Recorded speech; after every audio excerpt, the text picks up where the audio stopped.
Patriotic efforts में आप सभी का हार्दिक स्वागत है। नवल किशोर की ओर से आप सभी को सादर नमस्कार।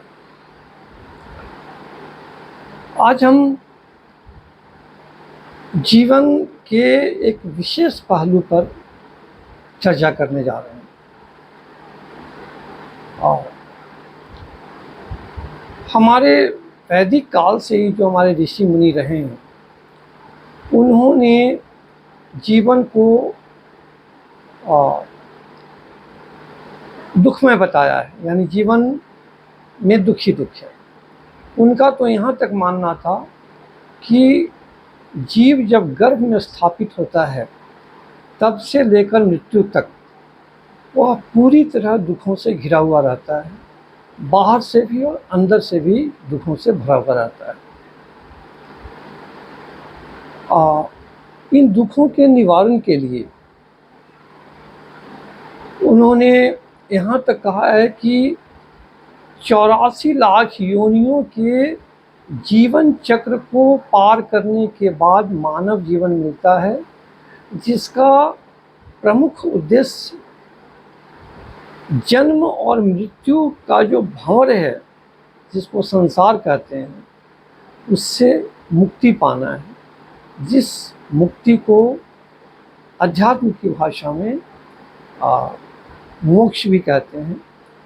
मोक्ष को ही बौद्ध धर्म में निर्वाण और जैन धर्म में कैवल्य कहते हैं। तो बहुत पहले से, यानी वैदिक काल से ही जो ऋषि मुनि रहे हैं, जो महान मनीषी रहे हैं, उन सभी ने जीवन को दुख से घिरा हुआ और दुख से भरा हुआ बताया।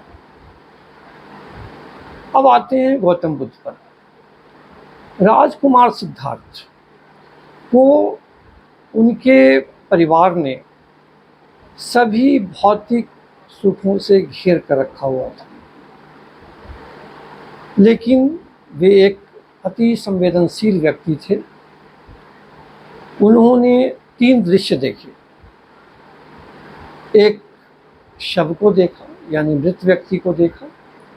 एक वृद्ध व्यक्ति को देखा जो शरीर से पूरी तरह लाचार था, और एक बहुत बीमार व्यक्ति को देखा जो बीमारी के कारण होने वाले कष्टों से बहुत ज़्यादा व्यथित था, बहुत ज़्यादा परेशान था। सिर्फ इन 3 दृश्यों को देखकर राजकुमार सिद्धार्थ, जो बाद में गौतम बुद्ध कहलाए, राजकुमार सिद्धार्थ को जीवन से विरक्ति हो गई और उन्होंने संन्यास धारण कर लिया। संन्यास धारण करने के लगभग 6 वर्षों के पश्चात वे एक निष्कर्ष पर पहुँचे। उस निष्कर्ष पे पहुँचने के पहले उन्होंने 6 वर्षों तक मानव जीवन के विभिन्न पहलुओं और घटकों को बहुत ध्यान से देखा, उन पर गहन मनन और चिंतन किया, और तब जाकर निष्कर्ष पर पहुँचे। और वो निष्कर्ष उनका क्या था? पहला, जीवन में दुख ही दुख है। जीवन के दुखों का कारण है अंतहीन इच्छाएं। जीवन को दुखों से मुक्त किया जा सकता है अगर इच्छाओं का शमन कर दें, और इच्छाओं का शमन करने के लिए उन्होंने 8 शीलों वाला मध्यम मार्ग बताया कि उन 8 शीलों वाले मध्यम मार्ग पर चलने से इच्छाओं का शमन हो सकता है। तो ये जो 8 शील थे वो मिला जुला कर जो सनातन पद्धति में अध्यात्म के मुख्य शील बताए गए हैं, उन्हीं से मिलते जुलते हैं। कहने का मतलब ये है कि हमारे जितने भी ऋषि मुनि रहे, जो संवेदनशील लोग रहे, जो चिंतक थे, विचारक थे, जो काफ़ी गहराई तक सोच सकते थे, उन सभी ने महसूस किया कि जीवन में दुख ही दुख है। और हमारे इतिहास में असंख्य राजाओं एवं अन्य धनवानों के उदाहरण भी मिलते हैं जिन्होंने भोग विलास, वैभव, सुख आराम के जीवन को जंजाल समझा, जंगल समझा, मकर जाल समझा और दलदल समझा। और ऐसा समझने के बाद उन्होंने भोग विलास के जीवन को त्याग कर संन्यास धारण कर लिया और मोक्ष की ओर अग्रसर हो गए। तो इन सभी घटनाओं से, इन सभी विचारों को ध्यान में रखते हुए एक सामान्य व्यक्ति, एक आम व्यक्ति जो थोड़ा संवेदनशील है, थोड़ा सोचने वाला है, वह इस निष्कर्ष पर पहुंच सकता है कि जीवन में दुख ही दुख है। लेकिन ये जो संन्यास है, ये तो अध्यात्म का मार्ग है। बहुत सारे लोग हैं जो हजारों साल से इस तरह के प्रवचन सुनते रहे हैं, सत्संग सुनते रहे हैं, फिर भी वे सांसारिक जीवन में कुछ इस ढंग से उलझ जाते हैं कि उनसे निकल कर संन्यास का जीवन धारण करना उनके लिए संभव नहीं हो पाता है। तो ऐसे लोगों के लिए क्या समाधान? तो समाधान की बात हम बाद में करेंगे। पहले तो ये देखें कि सांसारिक जीवन जीने वाले व्यक्ति के जीवन में कौन कौन से दुख होते हैं। तो आप देखें कि सबसे बड़ा दुख आमतौर पे मृत्यु से संबंधित होता है। अगर अपना कोई प्रिय व्यक्ति की मृत्यु हो जाए तो बहुत दुख होता है। यहाँ तक कि खुद की आसन्न मृत्यु दिखाई दे, लगे कि जीवन मृत्यु बिल्कुल पास में है, या अपने किसी प्रियजन की मृत्यु बहुत पास, बहुत निकट दिखाई देती हो, उसकी संभावना लग रही हो, तो बहुत ज़्यादा दुख महसूस होता है। इसके अलावा जब व्यक्ति को किसी भी तरह की शारीरिक, मानसिक या भावनात्मक पीड़ा होती है तो भी वो काफ़ी दुखी होता है। वह भी दुख का एक बड़ा कारण है। जब व्यक्ति असुरक्षा, भय और खतरे महसूस करता है तब भी वो दुखी रहता है। और आम तौर पे जीवन में असुरक्षा, भय और खतरे महसूस होते ही रहते हैं।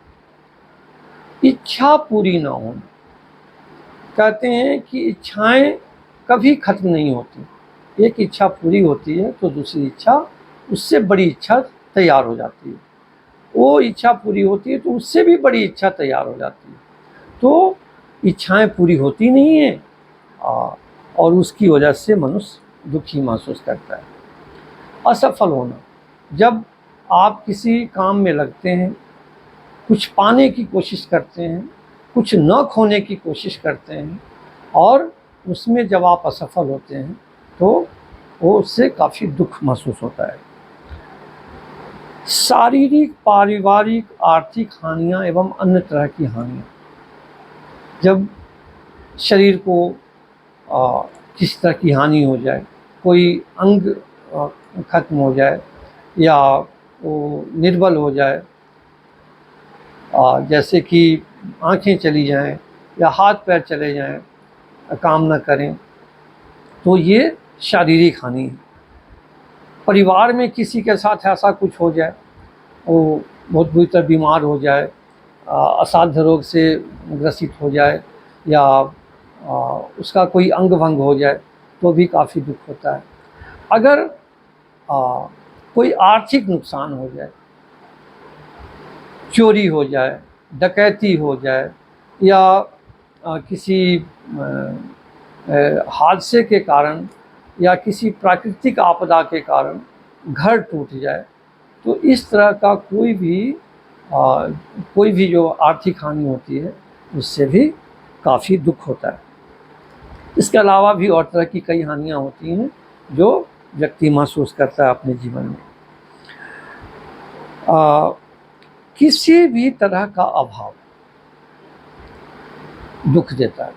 अभाव तो होता ही, हर किसी को किसी न किसी चीज़ का अभाव रहता ही है और उस अभाव से वो दुखी रहता है। जैसे मान लीजिए, छोटा सा उदाहरण देता हूँ इतिहास के बारे में। राजा दशरथ थे, प्रतापी राजा थे, चक्रवर्ती सम्राट थे, अत्यंत बलशाली थे, काफ़ी धनवान थे। लेकिन उन्हें संतान नहीं थी। संतान नहीं होने का जो अभाव था उससे वो हमेशा दुखी रहते थे, परेशान रहते थे। और जब संतान हो गई तो एक ऐसा समय आया जब श्री राम, लक्ष्मण जी और सीता जी, ये तीनों का वनवास हुआ, तो उससे वो इतना ज़्यादा दुखी हुए, इतना व्यथित हुए कि उनके प्राण पखेरु ही उड़ गए। तो राजा से लेकर के रंक तक सभी को किसी न किसी तरह का अभाव होता है। जो गरीब आदमी होता है उसके लिए तो भोजन का ही अभाव रहता है, वस्त्र का ही अभाव रहता है, सर छुपाने के लिए जगह का अभाव रहता है, स्वास्थ्य का अभाव रहता है, शिक्षा का अभाव रहता है, और भी कई तरह के अभाव रहते हैं। तो अभाव हर किसी के जीवन में रहता है और अभाव के कारण दुख होता है। यातना और दमन आपसे जो शक्तिशाली है वो आपको अपने मुताबिक चलाने के लिए, अपनी शर्तें मनवाने के लिए आपको यातना भी दे सकता है और देता है, आपका दमन करता है, आपके साथ ज़बरदस्ती करता है, उस समय भी आपको काफ़ी दुख होता है। गुलामी, कई बार तो आपकी सारी आज़ादी खत्म हो जाती है, आपकी कोई भी इच्छा नहीं चल सकती, आपका कुछ भी मन करे आपको ऐसा नहीं करना होगा, आपको गुलाम बना लिया जाएगा। आपको ना अपने जीवन पर अधिकार रहेगा, ना आपको अपनी मृत्यु पर अधिकार रहेगा, ना आपको अपनी वाणी पर अधिकार रहेगा, ना आपको अपने परिवार के साथ कोई संबंध रहेगा। ऐसा हो जाता है गुलामी का जीवन। और गुलामी के जीवन को तो बहुत सारे लोगों की नज़र में मृत्यु से भी ज़्यादा दुखदायी माना जाता है। आज भी पूरे विश्व में बहुत सारे लोग गुलामी का जीवन जी रहे हैं, भले ही वह परोक्ष गुलामी। तनाव, जब हम जीवन के संघर्ष में प्रवेश करते हैं, जीवन में परिवार बनाते हैं या ऑलरेडी किसी परिवार के सदस्य होते हैं, तो उनके साथ जो हमारा संबंध है उसके कारण हमारे ऊपर कुछ उत्तरदायित्व होता है, कुछ जिम्मेदारी होती है, कुछ कर्तव्य का अभाव होता है, और उन सभी को निभाने में मनुष्य लगातार श्रम करता है। कई बार उसको श्रम करने की भी पूरी आज़ादी नहीं रहती है, और श्रम करता भी है तो उसकी सफलता में तरह तरह की बाधाएं उत्पन्न होती हैं। इससे उसको तनाव होता है, और तनाव बहुत दुखदायी होता है। चिंता,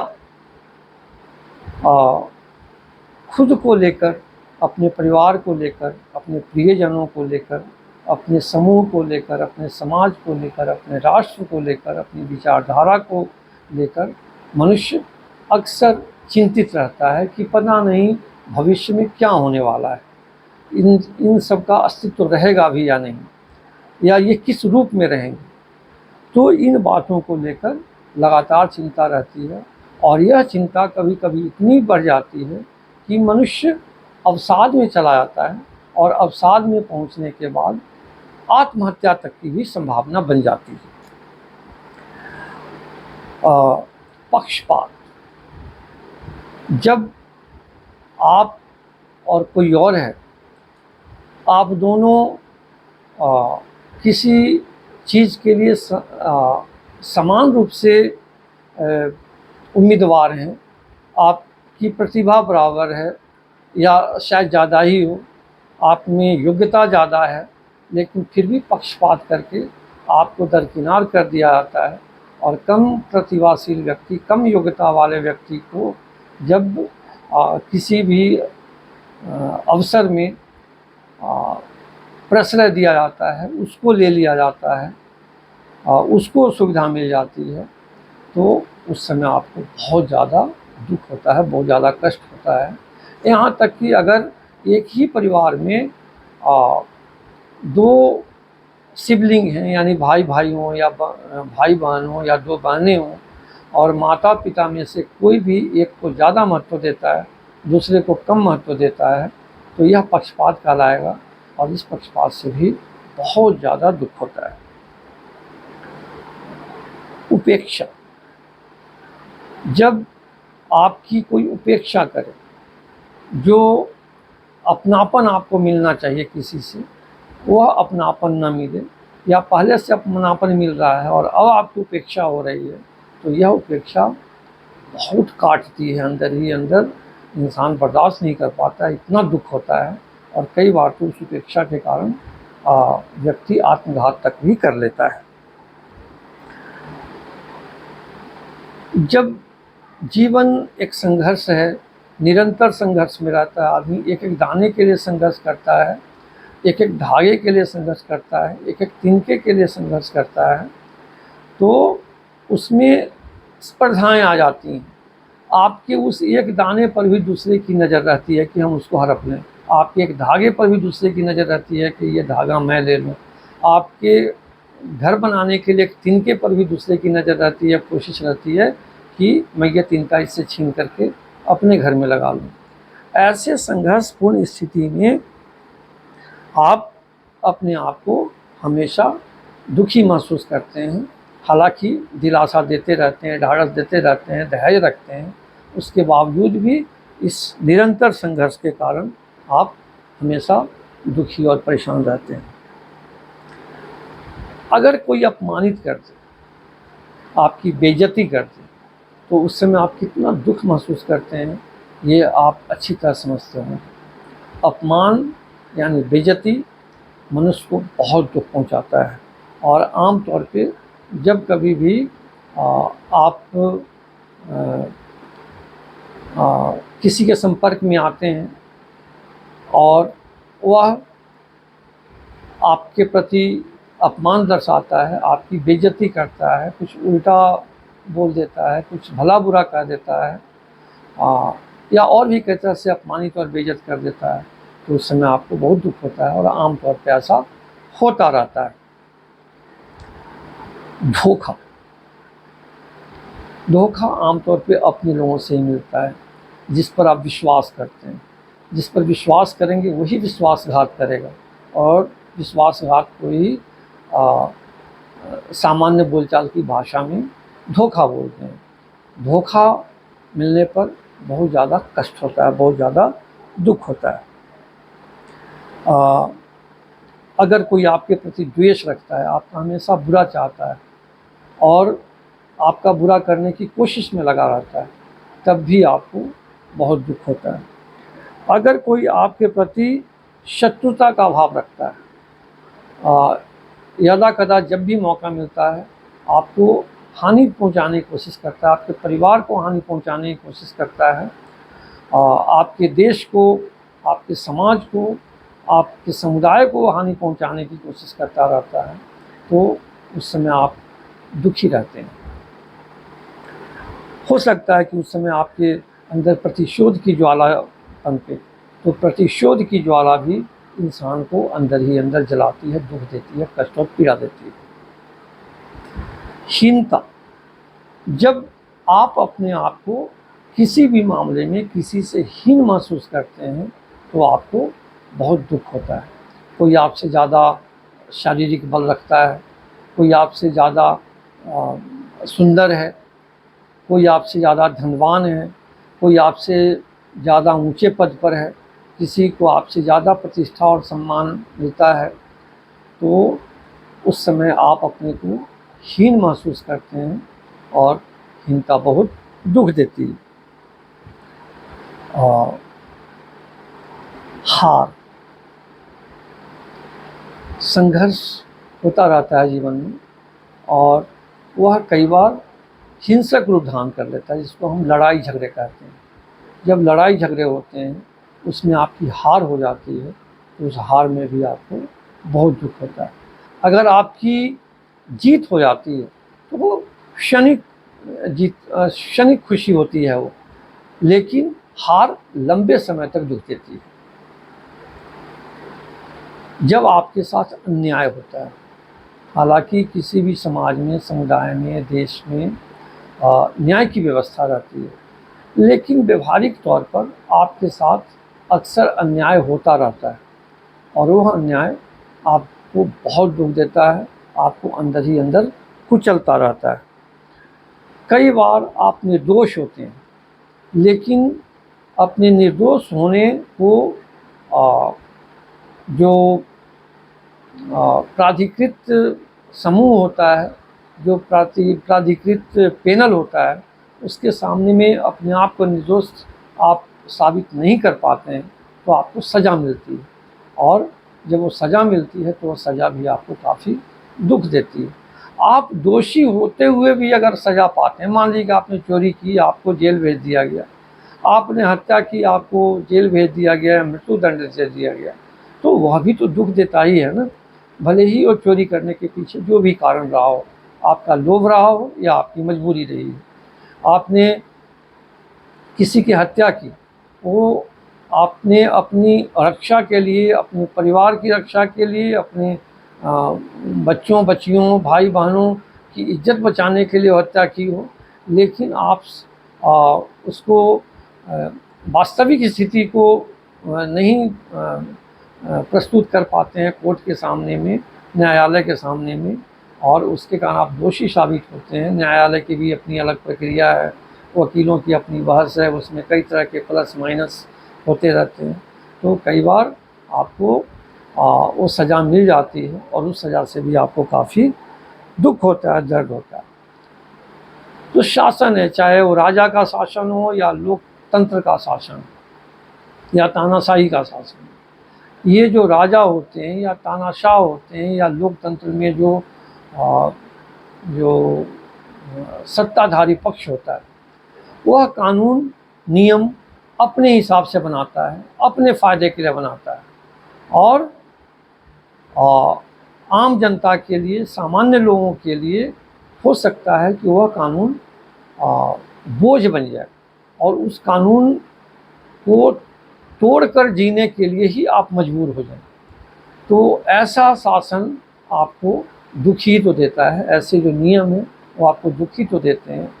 और दूसरी बात कि जहाँ शासन होगा वहाँ दमन भी होगा, और शासन और दमन दोनों मिलकर के आपके जीवन को दुखों से भर देते हैं।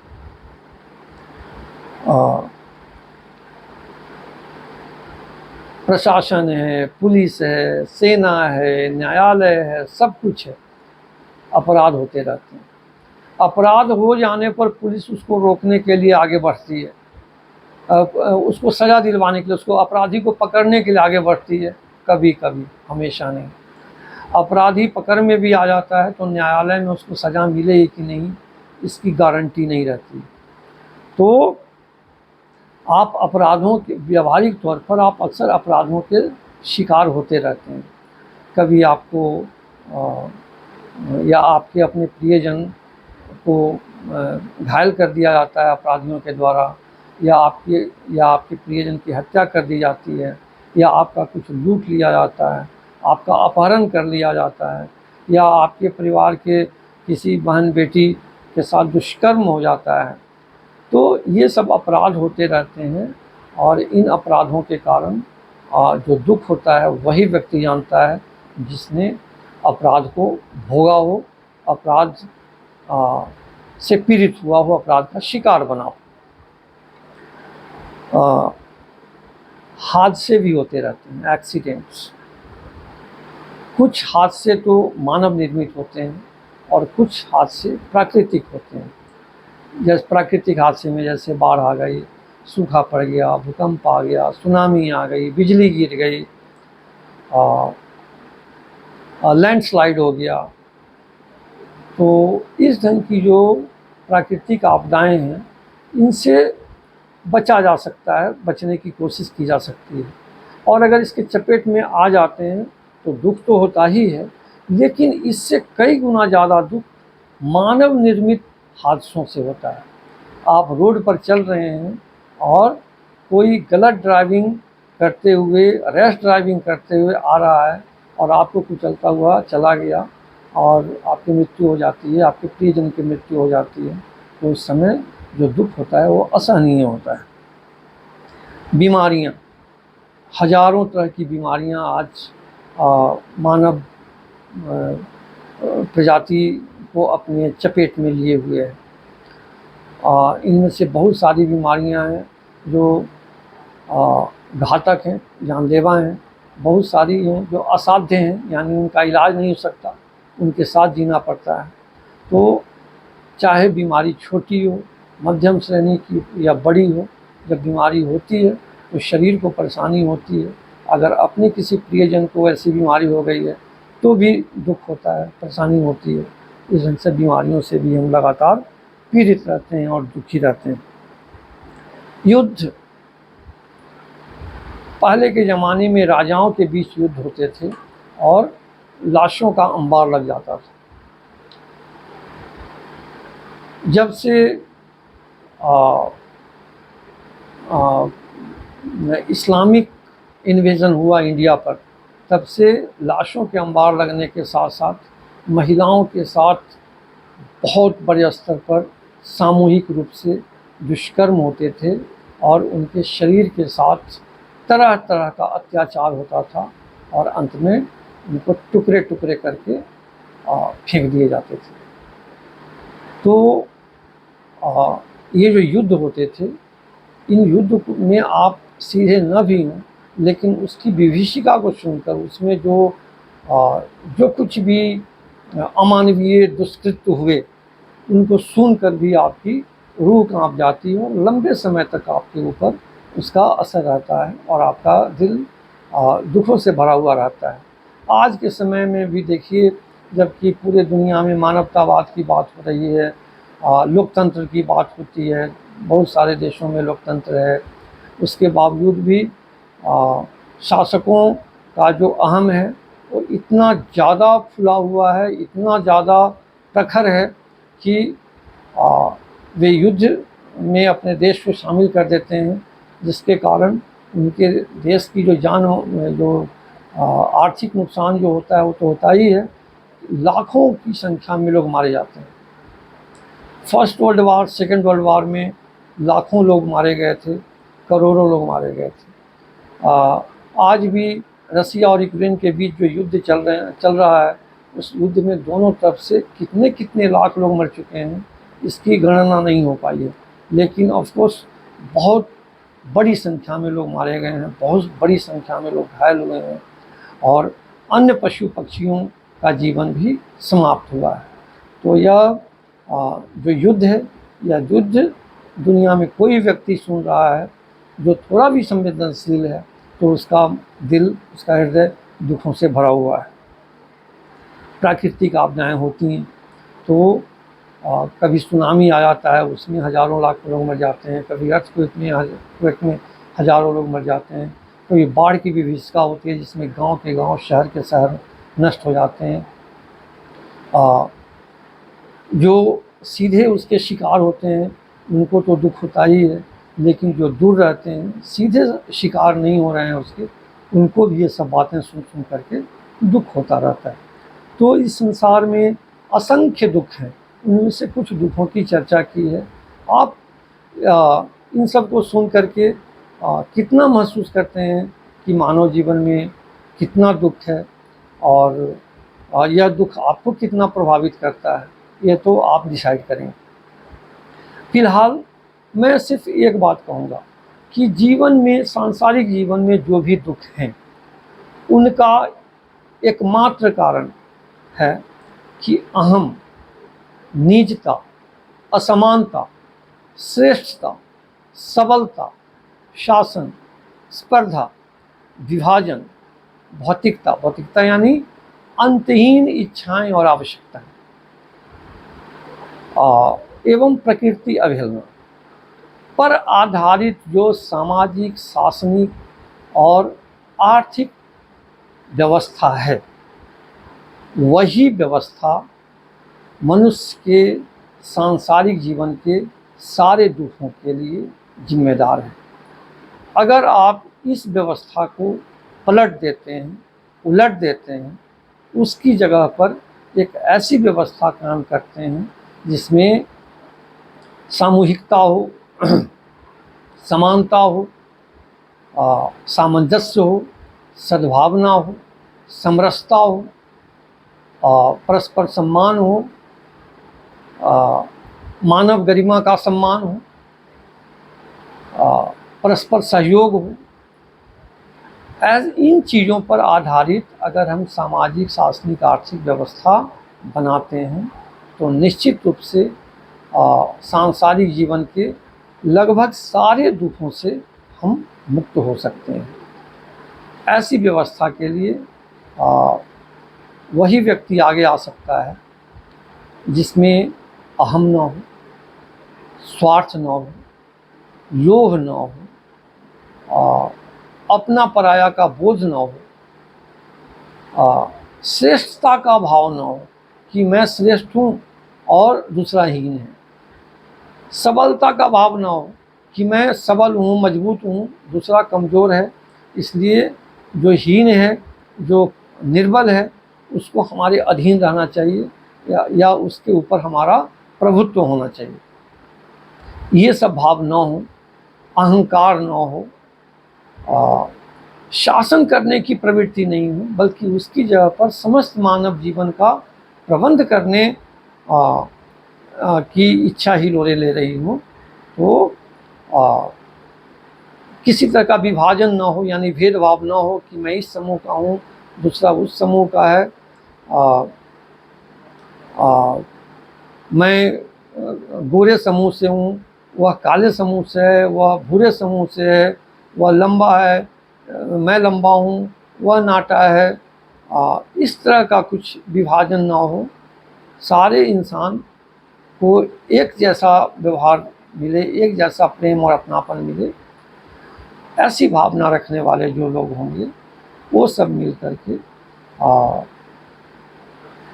ऐसी व्यवस्था का निर्माण कर सकते हैं जिसमें सांसारिक जीवन के लगभग सारे दुखों से मुक्ति मिल सकती है। इस पर हम लोग फिर आगे भी चर्चा करेंगे। आज के लिए इतना ही। नमस्कार।